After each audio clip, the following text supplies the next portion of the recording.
Nós vamos passar o ministério da palavra e eu quero que você abra a sua Bíblia, por favor, na segunda carta de Paulo aos Coríntios, no capítulo 5, versos 16 e 17. Esse texto vai ser tanto o nosso ponto de partida, como o trilho da reflexão de hoje. E eu vou ler na Nova Almeida atualizada. Segunda carta de Paulo aos Coríntios, capítulo 5, versos 16 e 17. O texto sagrado diz: assim que nós, daqui por diante, a ninguém conhecemos segundo a carne. E se antes conhecemos Cristo segundo a carne, já agora não o conhecemos desse modo. E assim, se alguém está em Cristo, é nova criatura. As coisas antigas já passaram, eis que se fizeram novas. Pai, nós declaramos nossa confiança e dependência da ação do Teu Espírito, da manifestação da Tua graça. E oramos que a Tua palavra alcance não meramente a mente, a razão, mas o íntimo do coração. Nós oramos por entendimento espiritual, nós oramos por aplicação personalizada, nós oramos pelo sopro vivificador do Teu Espírito, para que a Tua palavra fale, cale em nossos corações e encontre em nós lugar de correspondência. Nós suplicamos em nome de Jesus. Amém. Bom, o apóstolo Paulo começa fazendo uma declaração de conhecimento que diz respeito a qualquer pessoa. Ele diz assim que nós daqui por diante, ele fala de uma mudança, a ninguém conhecemos segundo a carne. Mas depois de direcionar a respeito de conhecer qualquer pessoa, ele especificamente foca o conhecimento de Cristo. E se antes conhecemos Cristo segundo a carne, já agora não o conhecemos desse modo.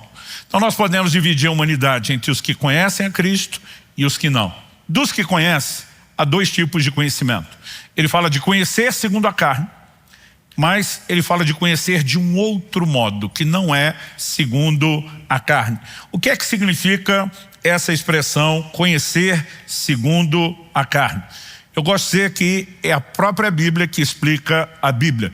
E nós podemos deixá-la, se explicar. Há um outro momento onde o Senhor Jesus vai falar a respeito desse mesmo assunto, sobre conhecê-lo. E o tema da minha mensagem hoje é conhecendo a Cristo.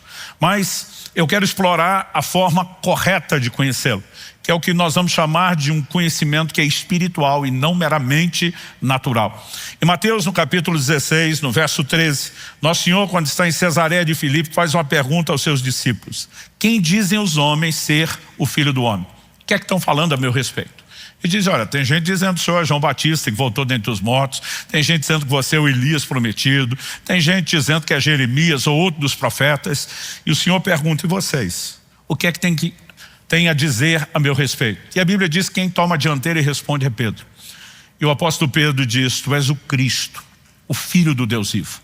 E quando Pedro dá essa resposta, Jesus faz a seguinte declaração no verso 17, Mateus 16: bem-aventurado é você, Simão Barjonas, porque não foi carne e sangue que revelaram isso a você, mas meu Pai que está nos céus. Quando Jesus usa a expressão não foi carne e sangue, ele está dizendo esse entendimento, não meramente uma informação, essa compreensão que você tem a respeito de mim, de quem eu sou, não foi comunicado através de pessoas, não é um entendimento humano. Então quando o apóstolo Paulo está dizendo a ninguém conhecemos segundo a carne, ele está falando de entendimento natural, de mera informação. Mas quando Jesus diz para ele: foi o meu Pai que revelou a você, e essa palavra revelação é o título do último livro que nós temos na Bíblia, Apocalipse, ele significa revelação. Mas a palavra grega Apocalipse, ela significa remover o véu. Revelar era remover o véu. Era, em outras palavras, abrir os olhos, tornar possível a visão de algo que antes não se via. Então quando falamos de revelação, ela não precisa necessariamente ser uma experiência mística, marcada por uma visão espetacular ou extraordinária. Mas a partir do momento que existe a percepção de algo que não se percebia antes, nós já colocamos isso na característica de revelação.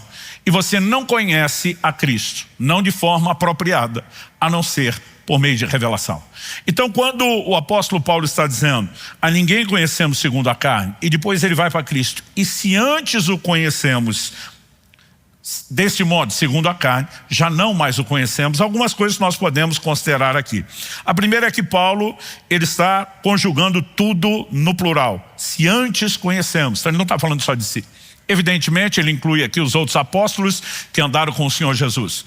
Mas a maneira como Paulo fala, associada a uma outra lógica, me faz presumir que antes mesmo da sua conversão, Paulo conheceu Jesus. Não necessariamente de perto, né? A Bíblia nos fala de vários momentos onde os fariseus iam para ouvi-lo, para contestá-lo, né? E Paulo era alguém expressivo dentro daquele time.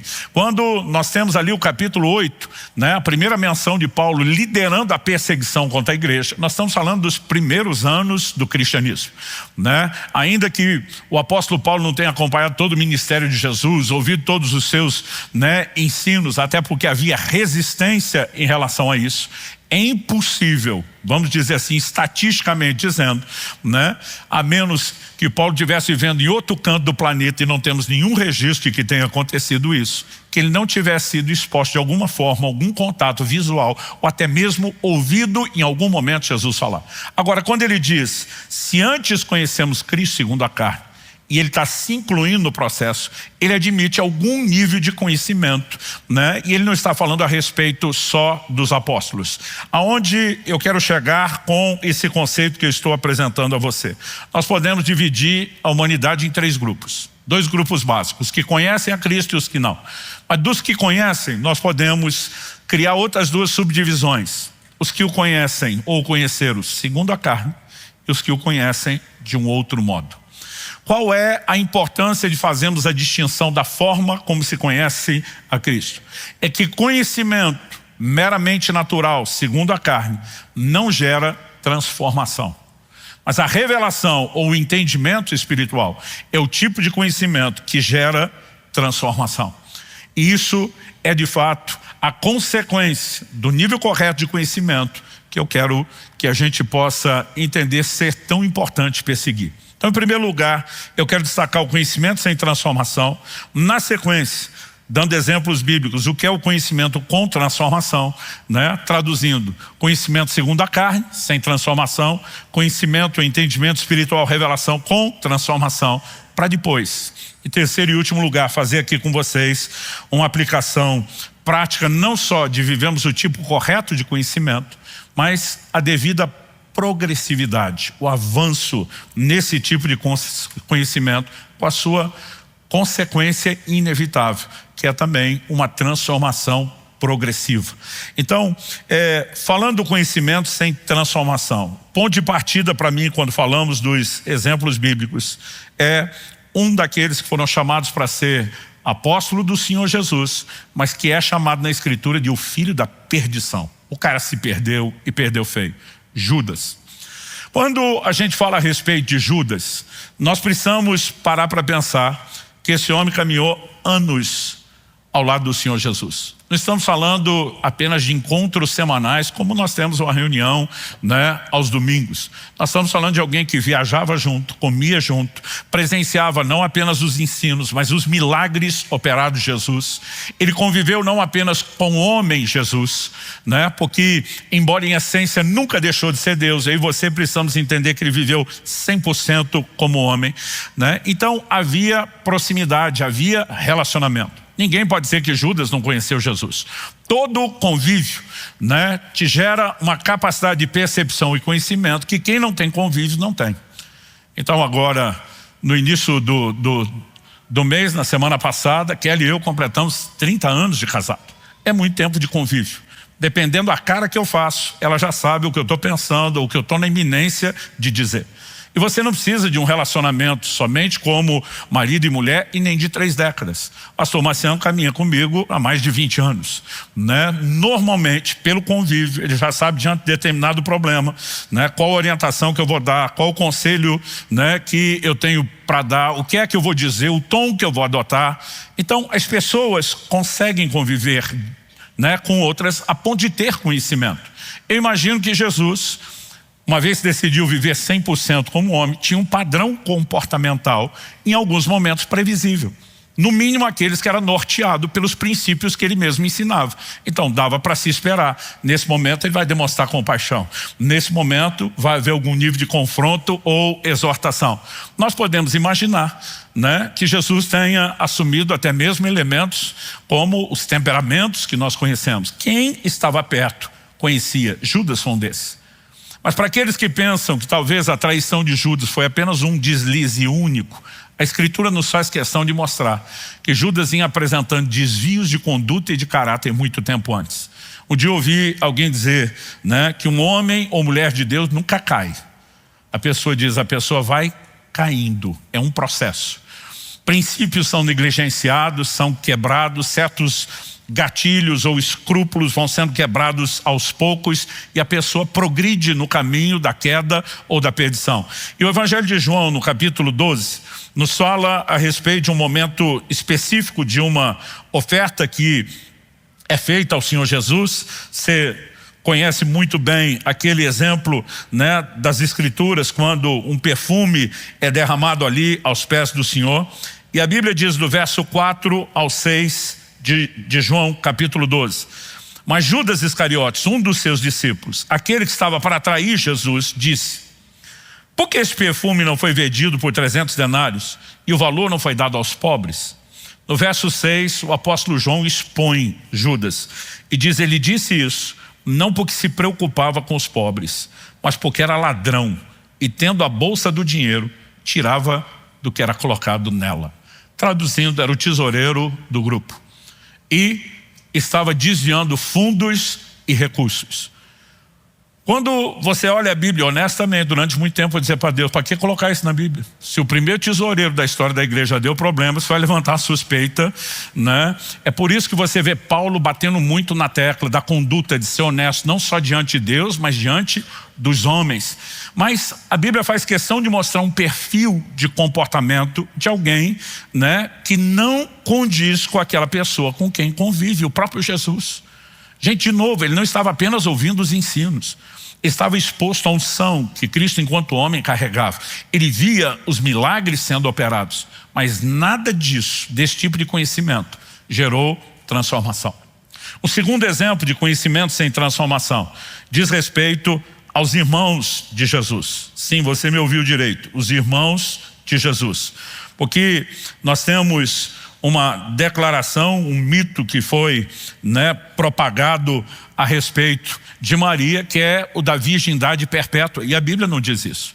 O Evangelho de Mateus, no capítulo 1, no verso 25, a Bíblia diz, no verso 24, que José recebeu Maria como esposa, e no 25 diz, porém não teve relações com ela. As traduções mais antigas diz, não a conheceu, enquanto ela não deu à luz a um filho a quem pôs o nome de Jesus.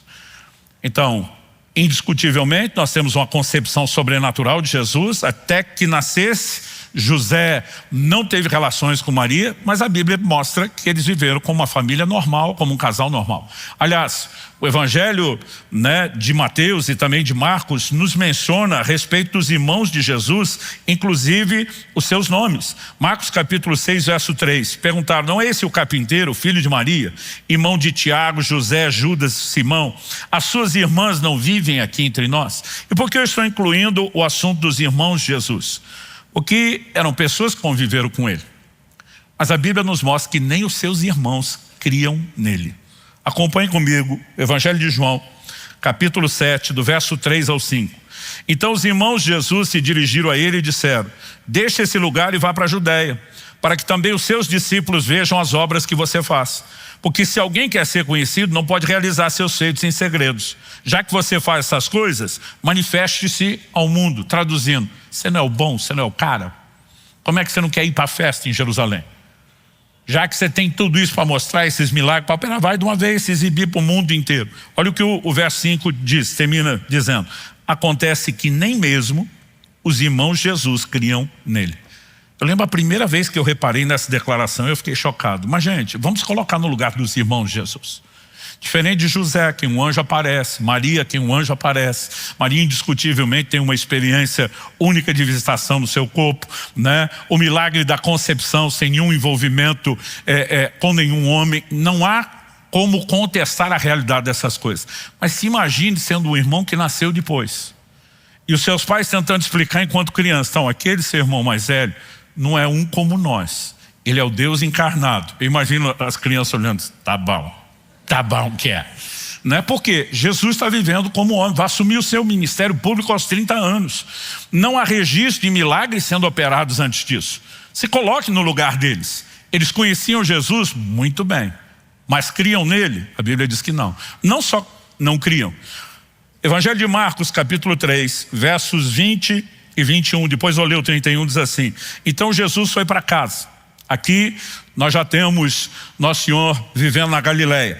Outra vez se ajuntou a multidão de tal modo que nem podiam comer. Quer dizer, agora o ministério de Jesus está bombando. A Bíblia diz, e quando os parentes de Jesus ouviram isso, saíram para prendê-lo, porque diziam, está fora de si.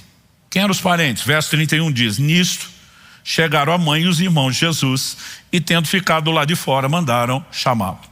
Imagino que a mãe está simplesmente tentando conter aqueles filhos, né? Ela tinha uma experiência única, indiscutível, não há nenhum momento onde em absolutamente lugar nenhum das escrituras, né, possa haver qualquer sugestão de nenhuma dúvida de Maria sobre quem era Jesus e seu ministério. Mas quando a Bíblia está dizendo que seus parentes queriam prendê-lo, estava dizendo, está maluco, ele acha mesmo que é o Messias, ele acha que é o Cristo. Esses eram os irmãos de Jesus, enquanto viveram somente o conhecimento segundo a carne. Não podemos dizer que não conheciam Jesus, mas algo muda, e muda drasticamente. Porque logo no início da história da igreja, diferente de Judas, que nunca viveu transformação, os irmãos de Jesus viveram. Logo depois de Nosso Senhor ser assunto aos céus, o registro que está em Atos capítulo 1 vai até o versículo 12.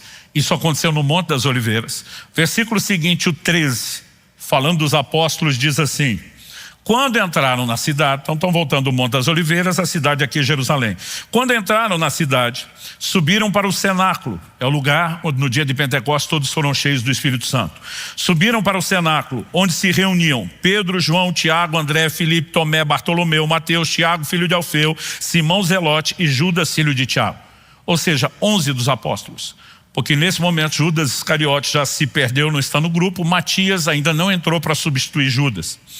Todos esses perseveravam unânimes em oração, com as mulheres, com Maria, mãe de Jesus, e com os irmãos dele. Aqui nós temos um relato claro. O que é que acontece antes e depois com esses irmãos de Jesus? Em algum momento, aquilo que era só conhecimento segundo a carne, vai se transformar num conhecimento espiritual. Os irmãos de Jesus, eles sabem o desfecho da história. Como Cristo foi crucificado, uma execução pública, morte incontestável. Quando, surpreso com o fato de já ter dado sinais de morte, o centurião decide não quebrar as pernas de Jesus, ainda manda que um soldado faça a checagem. E a Bíblia diz no Evangelho de João, quando lhe furaram ao lado com uma lança, saiu sangue e água. Quando o sangue já está se transformando em água, é evidente sinal de que a morte já aconteceu. Nós podemos imaginar aqueles irmãos de perto ou de longe tendo conhecimento de tudo o que aconteceu. Mas Nosso Senhor, depois de ressuscitado, apareceu a várias pessoas.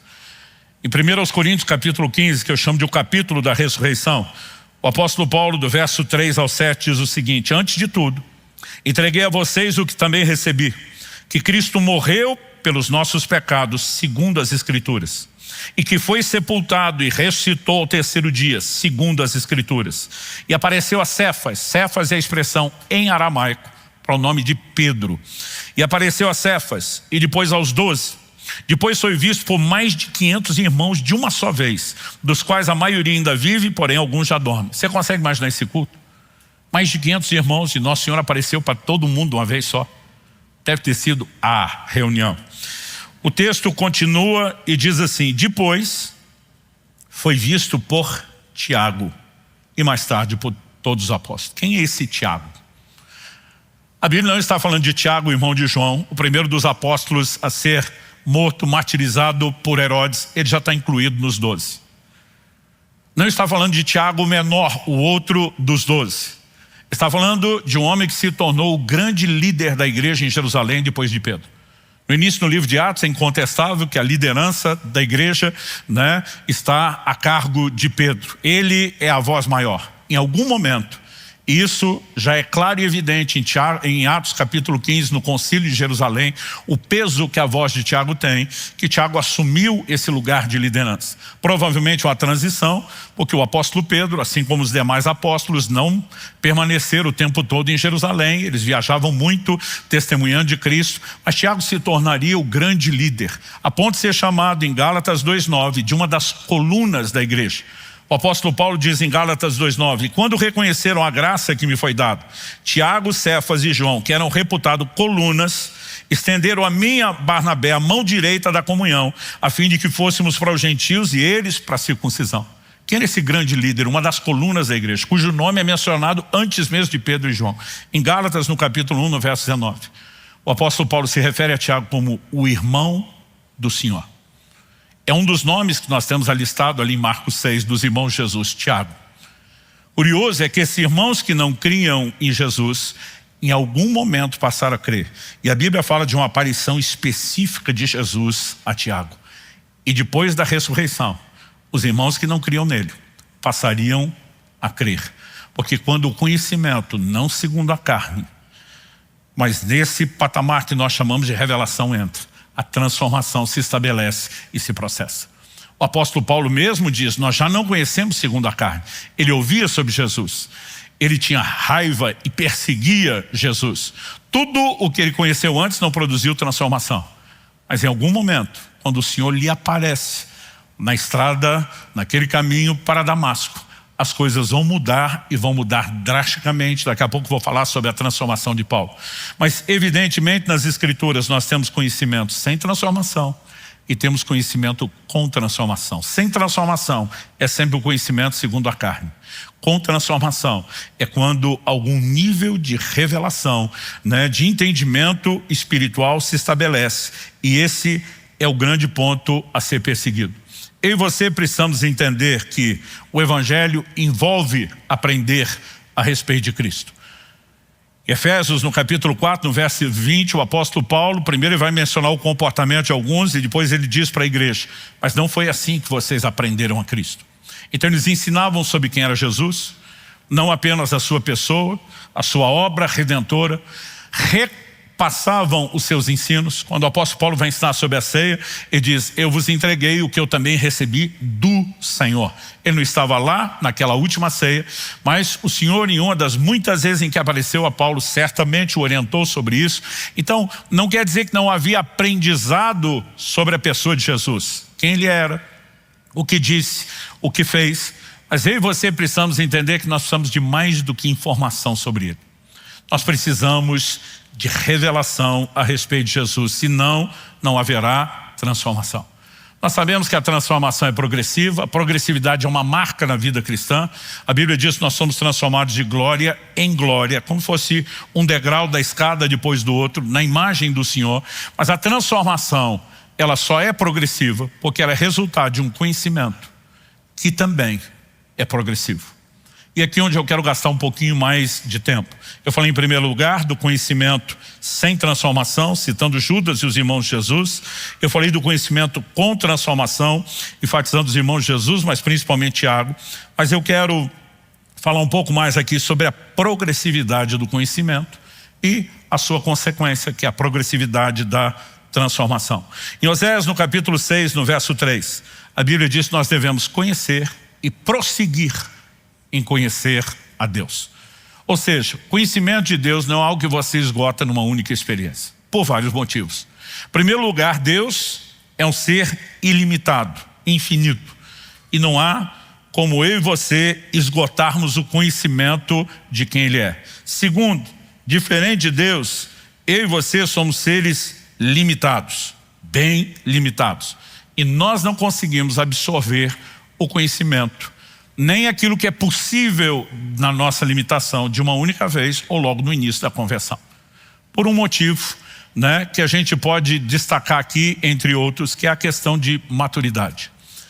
No livro de Hebreus, no capítulo 5, no verso 11,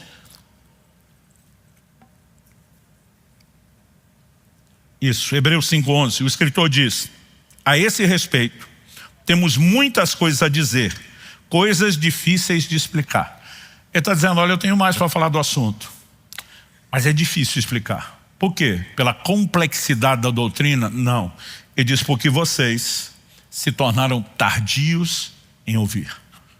A maneira como nós ouvimos determina se haverá ou não compreensão. Esse é o tema central da parábola do semeador. A semente cai à beira do caminho, é roubada, pelas aves que Jesus interpreta como os demônios. Nosso Senhor fala daqueles que ouvem e não entendem. Se não entende, não tem frutificação da palavra. Ele menciona duas outras sementes que começam o processo, mas ele é abortado, para no final falar da semente cair em terra boa, frutifica. E dizer são os que ouvem e entendem. A palavra de Deus só pode operar aonde existe compreensão e entendimento. Evidente que quando falamos de revelação, nós não alcançamos isso sem Deus. Por outro lado, não significa que Deus sozinho, de forma unilateral, vai promover todo o tipo de conhecimento sozinho, independente da nossa conduta. Até porque se fosse assim, ele é o maior interessado. Então todos nós deveríamos estar vivendo o pleno conhecimento. Então ele está dizendo, se há essa negligência em ouvir, ele diz, a capacidade de compreensão de vocês vai ser comprometida. O escritor continua e diz no verso 12, pois quando já deviam ser mestres, levando em conta o tempo decorrido, que é o tempo de fé, de caminhada cristã, vocês têm novamente necessidade de que alguém lhes ensine quais são os princípios elementares dos oráculos de Deus. Traduzindo, pelo tempo de vida cristã, vocês tinham que estar ensinando outros. Além de não estar ensinando, vocês têm que reaprender o tempo todo o beabá, os fundamentos da fé, os princípios elementares. Ou seja, a percepção não estava entrando. E ele termina dizendo, o verso 12, passaram a ter necessidade de leite, não de alimento sólido. 13 e 14, ora, todo aquele que se alimenta de leite é inexperiente na palavra da justiça porque é criança. Mas o alimento sólido é para os adultos, para aqueles que pela prática têm as suas faculdades exercitadas para discernir não somente o bem, mas também o mal. Um dia alguém me perguntou, pastor, o senhor tem plano de algum dia pregar sobre esse assunto que eu te vi conversando ali na mesa? Eu falei, nunca. Ele falou, por que não? É tão importante. Eu falei, importante para você que é maduro e consegue digerir alimento sólido. Isso aí vai dar uma congestão em algumas crianças na fé. Assim como você não dá feijoada para um recém-nascido. Simples assim. Eu e você precisamos entender isso. Quando nós nos convertemos, há um nível de conhecimento de Jesus? Claro que há. Há um nível de compreensão? Claro que há. Mas, por exemplo, nossa dieta da palavra é chamada de leite. 1 de Pedro 2:2, como crianças recém-nascidas, desejem o puro leite espiritual a fim de crescer. Ninguém começa com alimento sólido, começa com leite. E à medida que corresponde e cresce, pode mudar a dieta. Mas nós vemos pessoas que elas não só não começam com uma estrutura para entender, mas elas conseguem permanecer por anos enroscadas naquele lugar de infantilidade. Então, há mais para ser conhecido do que aquilo que eu e você experimentamos até agora. Conheçamos e prossigamos em conhecer a Deus. Ah, pastor, esse texto está sendo usado, é do Antigo Testamento. Ok, Colossenses 1:10, o apóstolo Paulo, enquanto orava e destacava a importância de que os colossenses tivessem, e agora cito o texto bíblico, crescendo no conhecimento de Deus, nos mostra que o conhecimento de Deus é algo no qual se cresce. E a Bíblia aplica isso diretamente em relação à pessoa de Jesus. 2 de Pedro 3:18, o apóstolo diz, cresçam na graça e no conhecimento de nosso Senhor e Salvador Jesus Cristo. Você só cresce se já tem alguma coisa, mas dá para aumentar. Efésios capítulo 4, verso 13, até que todos cheguemos à unidade da fé e do pleno conhecimento do Filho de Deus. Quando nós olhamos para a vida cristã, uma marca incontestável da vida cristã é progressividade, é avanço. Provérbios 4:18 diz que a vereda do justo é como a luz da aurora. Vai brilhando mais e mais até ser dia perfeito. Cada vez mais luz, cada vez mais clareza, cada vez mais compreensão. Porque conhecimento é progressivo. Escrevendo aos Tessalonicenses, em 1 Tessalonicenses 4:1, o apóstolo Paulo diz, finalmente, irmãos, pedimos a vocês e os exortamos no Senhor Jesus, que assim como aprenderam de nós a maneira como devem viver e agradar a Deus. Ou seja, existe uma conduta correta e apropriada aos cristãos. Ele está dizendo, vocês aprenderam isso de nós? Ele diz, e efetivamente o estão fazendo? Ou seja, estavam cumprindo com aquilo que foi ensinado. Ele diz, vocês continuem progredindo cada vez mais.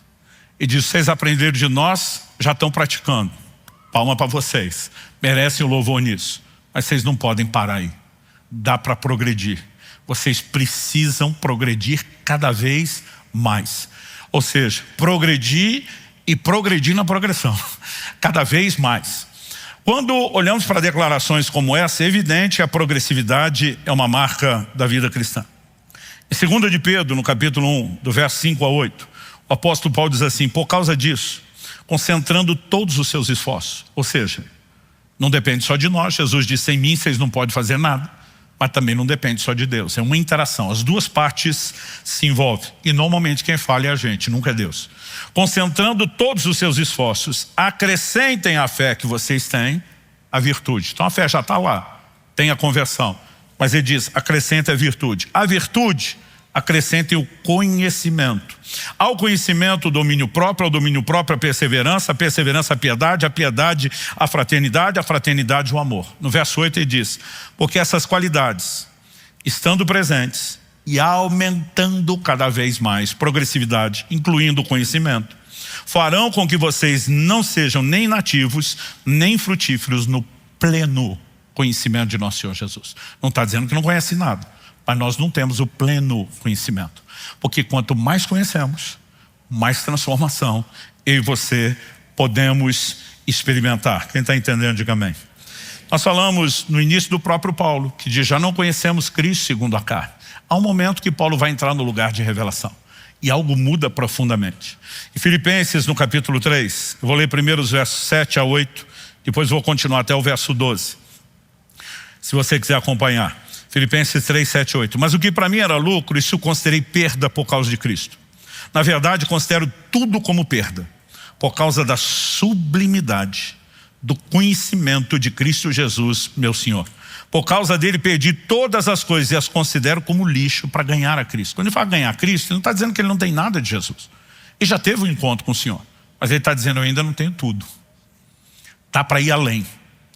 Agora, Paulo diz, o que antes era lucro, outras traduções dizem ganho. E apesar das palavras lucro e ganho sugerirem que Paulo está falando de coisas materiais, ele não está falando disso.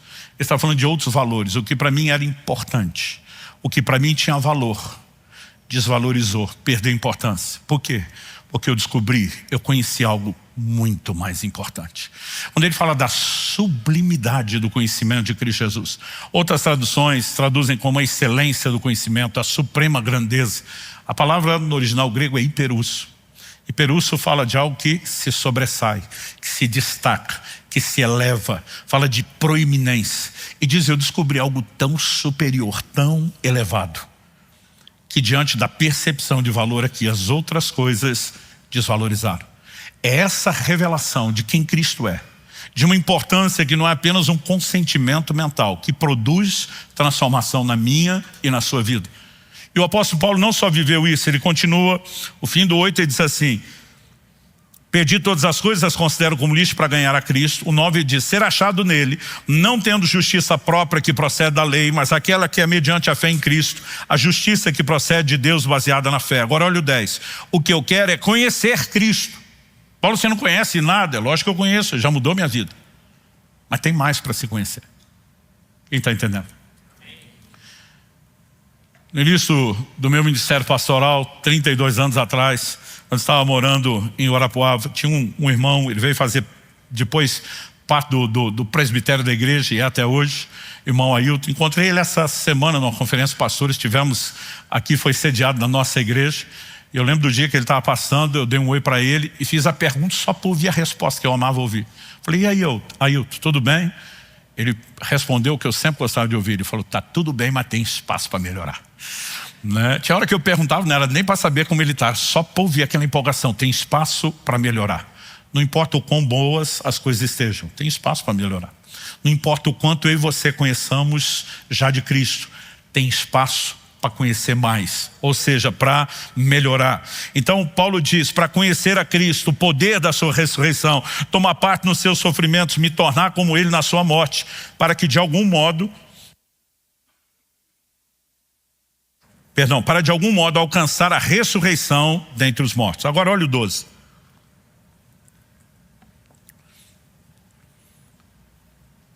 Não que eu já tenha recebido isso. Ele não está falando de uma experiência zero com Jesus, está falando de alcançar aquele nível maior.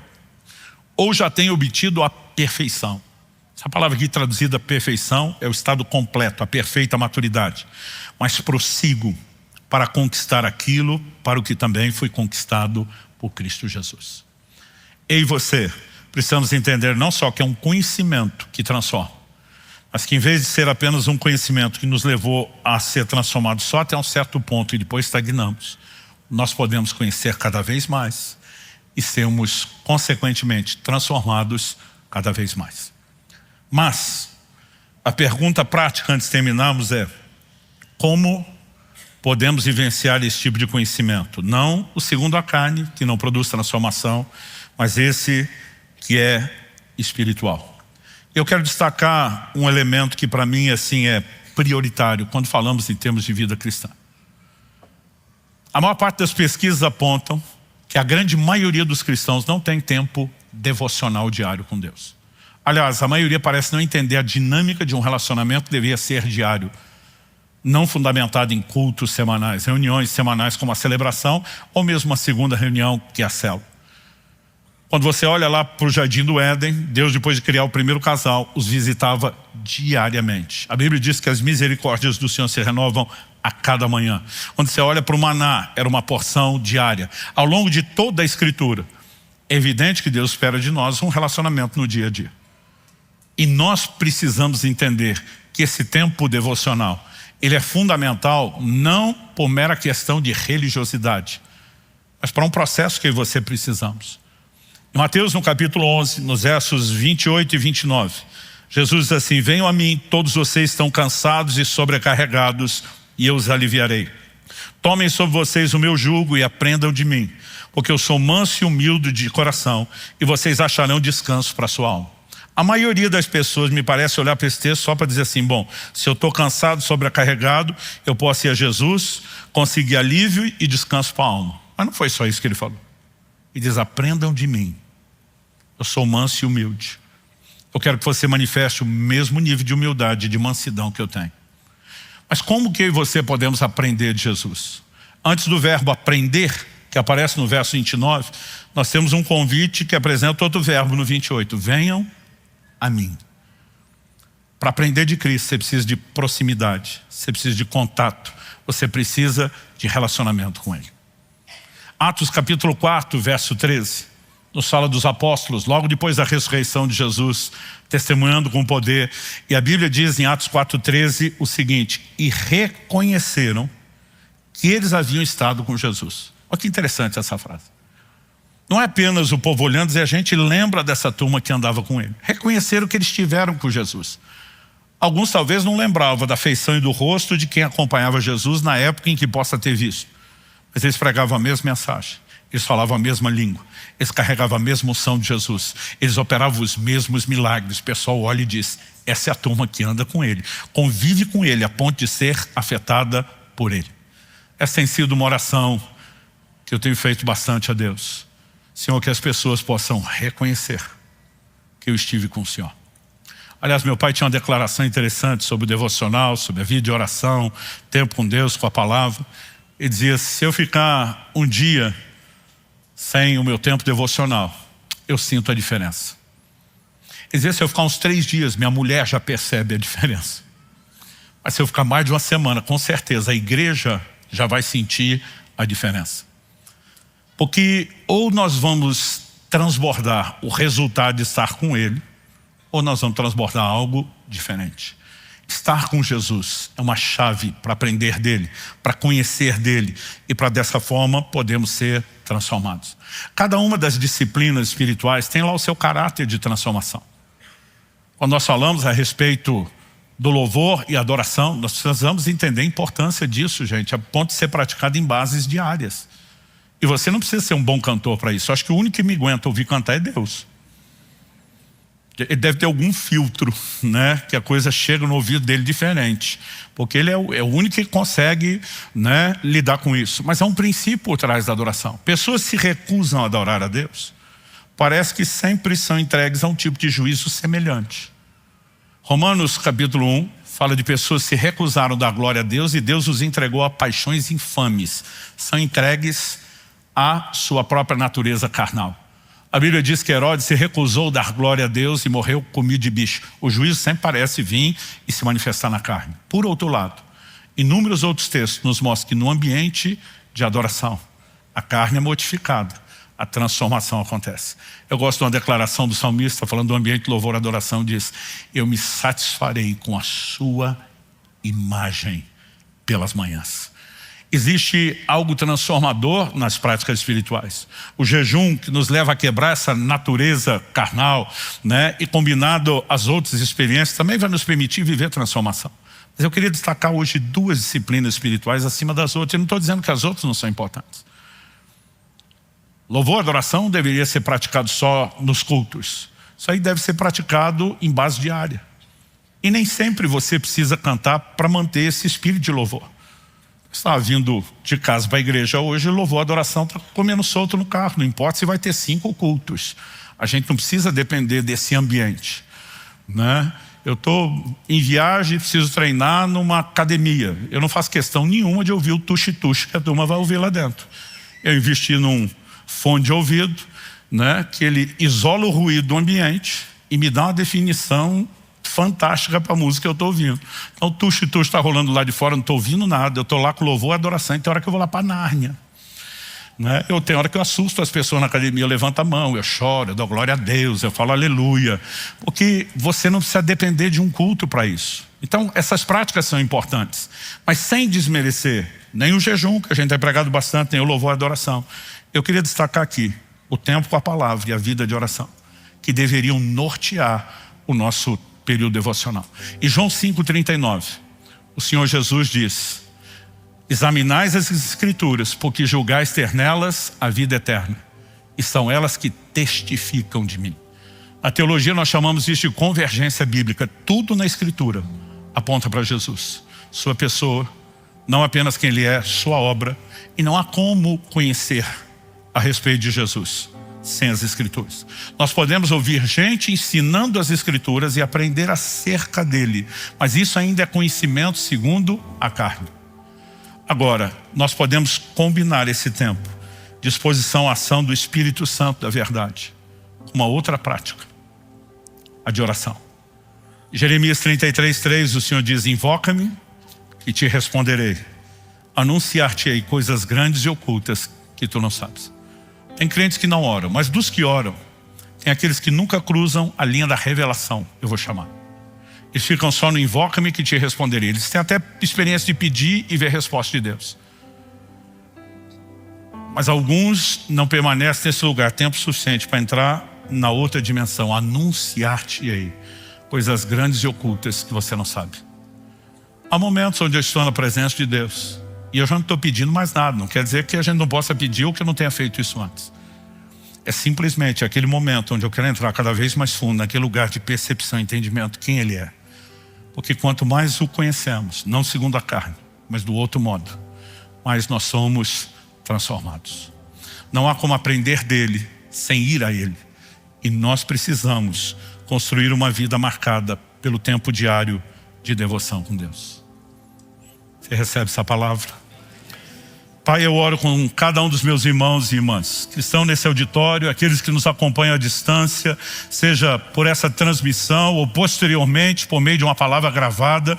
Eu oro que o Teu Espírito não nos deixe, ó Deus, avançar apenas com informação a ser digerida ou processada, ainda que reconheçamos a importância de se meditar naquilo que ouvimos. Nós oramos por despertamento espiritual. Nós oramos por uma santa provocação dos céus, para que possamos pegar o trilho da transformação e viver a medida cheia e completa daquilo que o Senhor tem para nós. Queremos conhecer a Cristo não segundo a carne, mas do outro modo. Aquele que Jesus classificou como revelação. Aquele que é marcado pela característica da transformação. E queremos viver isso de forma progressiva, contínua. E nós clamamos por isso na vida de cada um de nós. Sabemos que essas coisas não acontecerão de forma automática, como uma fruta madura que cai de uma árvore. Mas nós queremos cooperar contigo. Queremos intencionalmente provocar esses resultados nas nossas vidas. E oramos que o Senhor nos guie nesse processo de maneira prática. Nós clamamos em nome de Jesus. Que aquilo que o Senhor começou não só a falar, mas a fazer, não se encerre ao final dessa reunião. Nós oramos não só por continuidade, mas por progressividade. E nós fazemos isso em nome do Senhor Jesus. Se você crê e concorda, diga amém. Aleluia.